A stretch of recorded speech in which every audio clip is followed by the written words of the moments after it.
Remember when NBC was absolutely crushing everyone with The Cosby Show, and every other network was desperately throwing shows at the wall hoping something would stick? Yeah, 1985 was basically television's Hunger Games. And spoiler alert, most shows didn't make it out alive. What's up, nostalgia lovers? Welcome back to Star Spangled Nostalgia, where we dive deep into the forgotten corners of American pop culture. I'm your host, and today we're talking about the spectacular failures that littered the TV landscape in 1985. We're talking about shows so forgettable, most people don't even remember they existed. But trust me, they were huge flops at the time. Before we dive into this graveyard of broken dreams and wasted network budgets, smash that subscribe button and ring the notification bell. Why? Because unlike these shows we're about to discuss, Star Spangled Nostalgia is actually worth your time. Plus, I've got more forgotten gems and disasters coming your way every week. Alright, let's set the scene. It's 1985, and NBC just dropped the television equivalent of a nuclear bomb called The Cosby Show. This thing was pulling in a mind-blowing 33.7 rating. That's about 28 million people watching every week. Add to that Family Ties with a 30.0 rating, and NBC's Thursday night lineup was basically television kryptonite for everyone else. So what did CBS and ABC do? They panicked? Hard? Like, let's throw everything at the wall and see what sticks levels of panic. The result? A television battlefield littered with some of the most spectacular failures you've never heard of. We're talking about shows that burned through network budgets faster than cocaine in a 1980s Wall Street bathroom. Shows that were canceled so fast, some episodes never even aired. Shows so bad, they made their stars question their life choices. Today, we're counting down the 10 biggest TV flops of 1985. The forgotten disasters that proved sometimes, even in the golden age of television, everything that glitters is definitely kind of like a family-friendly Twilight Zone. But CBS wanted it more family-friendly and action-packed. You know, number 9, Misfits of Science, NBC. Now here's a show that was literally decades ahead of its time. Misfits of Science was basically the X-Men before anyone knew what the X-Men were. It featured a team of people with superpowers, a guy who could shrink, a woman who could teleport, and a character who could shoot electricity. Oh, and it starred a young Courtney Cox before she became Rachel Green.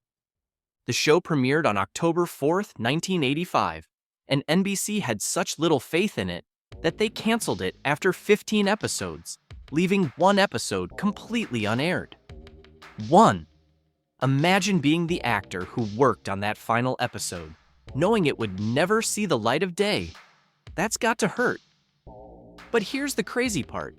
If this show had come out in the 2000s during the superhero boom, it probably would have been a massive hit. Instead, it premiered in 1985 when audiences were still figuring out what the hell Miami Vice was supposed to be. And superheroes on TV were basically just reruns of the old Batman series.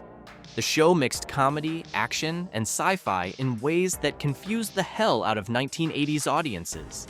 They wanted their genres separate, thank you very much. Comedy was comedy, action was action, and sci-fi was for nerds with no social lives. The idea of blending them all together? Revolutionary, but way too early. Misfits of Science has gained a cult following over the years, with people recognizing it as a pioneering show that predicted the superhero takeover we're living through now. But in 1985, it was just another weird experiment that nobody understood. Number 8. Call to Glory, ABC. Call to Glory was one of those shows that had everything going for it on paper.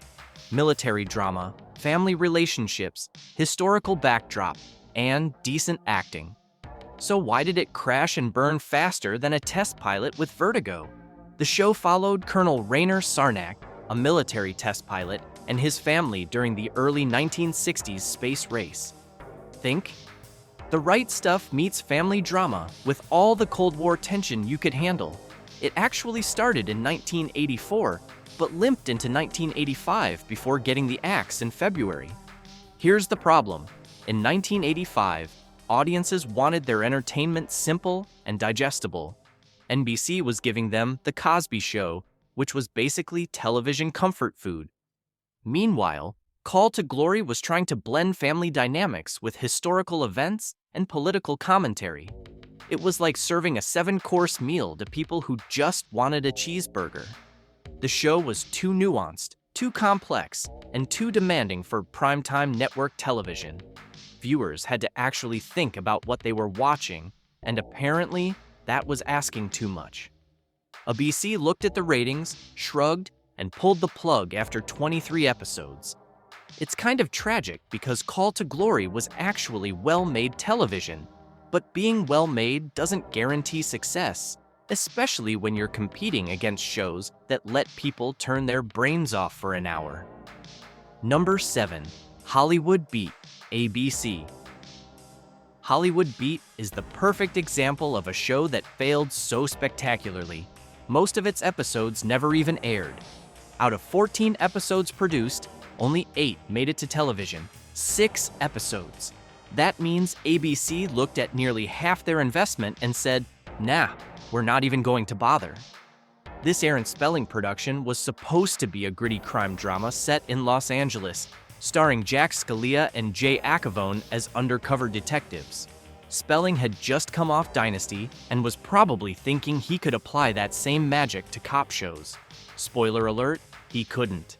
The show premiered on September 21st, 1985, in the Saturday night death slot.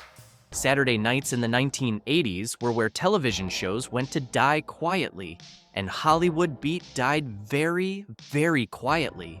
So quietly that most people don't even remember it existed. Here's what makes this failure so spectacular.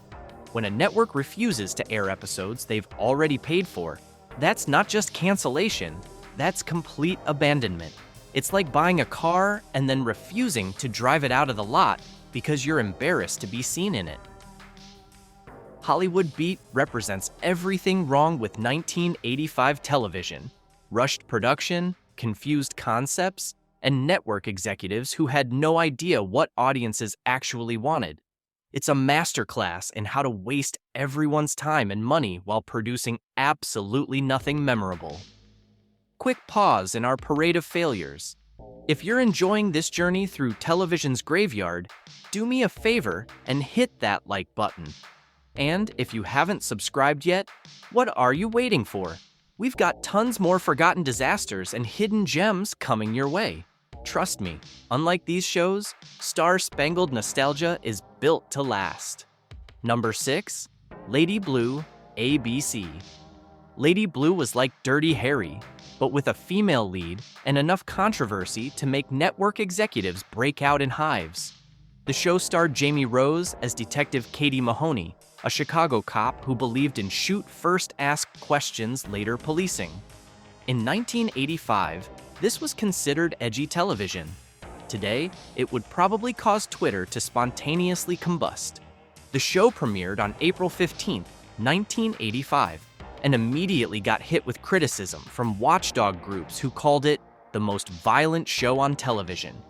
ABC, being the brave network they were, immediately moved it from Thursday nights to the Saturday night death slot and then canceled it after 13 episodes. Here's the thing. Lady Blue was trying to be progressive by having a tough female detective, but it was also trying to capitalize on the violent cop drama trend. The result was a show that managed to offend everyone while satisfying nobody. Feminists didn't like the violence, action fans thought it was preachy, and parents' groups wanted it banned entirely. The show's biggest problem was timing.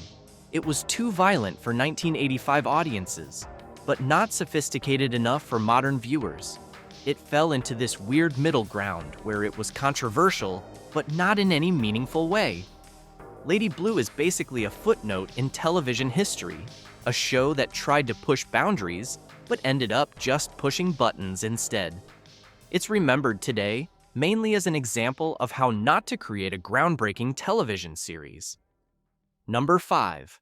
Helltown, NBC. Helltown had everything going for it. Robert Blake as a street-smart priest, a gritty urban setting, and initial ratings that actually put it in the top 10. So how did it become one of 1985's biggest flops? 2 words: Dynasty returned. The show premiered on September 4th, 1985, and started strong. Robert Blake played Father Noah Hardstep Rivers, a Catholic priest working in a tough urban parish. Blake brought his Beretta energy to the role, creating this fascinating character who was part spiritual advisor, part street fighter. For the first few weeks, Helltown was actually succeeding. It cracked the top 10 in its second week and was beating its lead-in show, Highway to Heaven. NBC probably thought they had lightning in a bottle. Then, September 25th happened. Dynasty, ABC's primetime soap juggernaut, returned from hiatus and went head-to-head with Helltown. The result? Helltown's ratings dropped 25% in a single night. 25%! That's like watching a quarter of your audience evaporate in real time. NBC, being the patient network they were, pulled the plug almost immediately. The show remained a top 50 program, but that wasn't good enough for a network desperately trying to compete with The Cosby Show's dominance. Helltown's failure wasn't about quality, it was about timing and competition. Sometimes in television, it doesn't matter how good your show is if you're going against an unstoppable force. Dynasty was television kryptonite, and Helltown never stood a chance. Number 4. Stir Crazy, CBS. Taking a beloved movie and turning it into a TV series without the original stars? What could possibly go wrong? CBS found out the hard way with Stir Crazy, the television adaptation of the 1980 Gene Wilder and Richard Pryor hit comedy. The TV version followed the same basic premise: 2 guys wrongly convicted of a crime, on the run and getting into hijinks. The only problem? No Gene Wilder, no Richard Pryor, just 2 unknown actors trying to fill the shoes of one of comedy's greatest duos. The show premiered on September 18, 1985, and CBS pulled it from the lineup a month later. A month! That's barely enough time to learn the characters' names, let alone develop any kind of following. Here's what CBS didn't understand. The movie wasn't successful because of its premise. It was successful because of the incredible chemistry between Wilder and Pryor. These were comedy legends who could improvise magic together. Replacing them with generic TV actors was like trying to recreate a Michelin star meal with microwave dinners. Critics immediately called out the new cast's lack of punch and chemistry, directly comparing them to the originals. When your show is constantly being compared to something infinitely better, you're already dead in the water. Stir Crazy is a perfect example of Hollywood not understanding why something was successful in the first place. They saw a popular premise and thought that was all they needed. Turns out, sometimes the magic is in the people, not the concept. Number 3. Charlie and Company, CBS. CBS looked at NBC's massive success with The Cosby Show and thought, hey, we can do that too. The result was Charlie and Company, starring legendary comedian Flip Wilson and music icon Gladys Knight as a middle-class Chicago family dealing with everyday life. On paper, this should have worked. Flip Wilson was a comedy legend who had dominated television in the 1970s with The Flip Wilson Show. Gladys Knight was a music superstar with incredible charisma. Put them together in a family sitcom format, and you should get ratings gold, right? Wrong. So wrong. The show premiered on September 18, 1985, and lasted exactly 18 episodes before CBS gave up and put it out of its misery. Despite being promoted as CBS's answer to The Cosby Show, Charlie and Company never came close to capturing that lightning in a bottle. Here's what CBS missed. The Cosby Show wasn't just successful because it was a black family sitcom. It was successful because it presented this aspirational upper middle class lifestyle that made viewers feel good about themselves and their possibilities. The Huxtables lived in a beautiful brownstone, had successful careers, and dealt with problems that felt manageable. Charlie and Company was marketed as being more realistic and relatable than the Huxtables. But in 1985, audiences didn't want realistic. They wanted escapist fantasy. They wanted to believe they could live like the Cosbys, not be reminded of their actual middle-class struggles. The show's failure taught CBS a valuable lesson about trying to copy someone else's homework. Sometimes what looks simple on the surface is actually incredibly complex underneath. Number 2. Behringer's NBC. Behringer's was NBC's attempt to cash in on the primetime soap opera craze that was dominating television. Dynasty and Dallas were pulling in massive ratings, so NBC decided they needed their own glamorous, backstabbing, rich family drama centered around a department store empire. The show premiered in January 1985 with high hopes and a cast that looked good on paper. It had all the elements of successful primetime soap: wealthy characters, family drama, business intrigue, and enough backstabbing to make Shakespeare jealous. But here's the brutal truth. The show's ratings were a complete disaster from day one. The premiere drew 11.9 million viewers, which sounds decent until you realize viewership dropped steadily over the next 3 months. By the final episode, only 5.8 million people were still watching. That's a 50% audience drop. NBC pulled the plug after exactly 11 aired episodes, leaving one produced episode completely unaired. When a network won't even air an episode they've already paid for, you know you've hit rock bottom. The problem with Behringer's wasn't that it was bad television, it was that it was completely derivative television. By 1985, audiences were already invested in Dynasty and Dallas. These weren't just shows, they were cultural phenomena with years of character development and storylines. Behringer's tried to start from scratch in an already saturated market. It was like opening a new burger joint next to McDonald's and wondering why nobody cares about your special sauce. Number 1. The Colbys, ABC. The Colbys takes the top spot on our list, and honestly, it's not even close. This Dynasty spin-off managed to combine massive network investment, high-profile casting, and one of the most infamous endings in television history into a spectacular failure that's still talked about today.